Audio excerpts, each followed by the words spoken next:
The struggle for equal rights, and in particular, women's rights, is not just a historical story. It's a story of the present, and it's also a story of the future. So, in putting together the Past Is Prologue features for Women's History Month, I wanted to focus on the evolving nature of the topic. And so I wanted to bring in consequential local women that could bridge that past, present, and future scenario. Our first feature was Sharon Cohen. Sharon Cohen has spent most of her life in Gloucester. She's raised her son here. She's helping to raise her grandkids.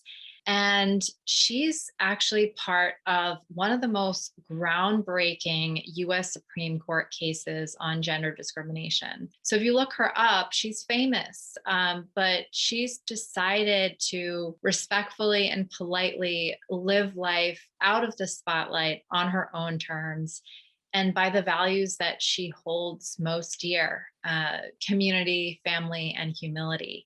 But she was the reason for the Frontiero versus Richardson case, which changed military benefits for women and also changed all future gender discrimination cases that came after that. It was the first gender discrimination case that the late Ruth Bader Ginsburg got involved with as a young attorney working for the ACLU. And we know it was not Ginsburg's last case.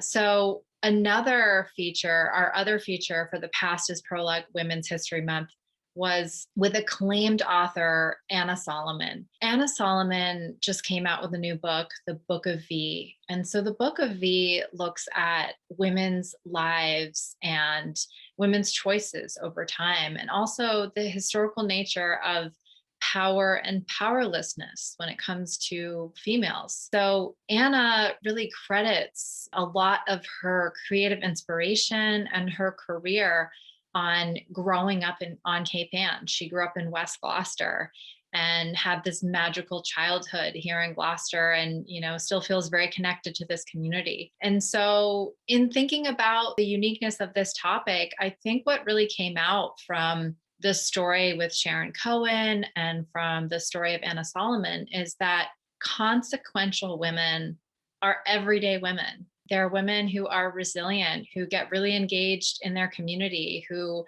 are, leaders in the family setting. And that really came out in these stories. And so if you haven't checked out the Past Is Prologue Women's History Month features, I hope that you will, and I hope that you'll be inspired.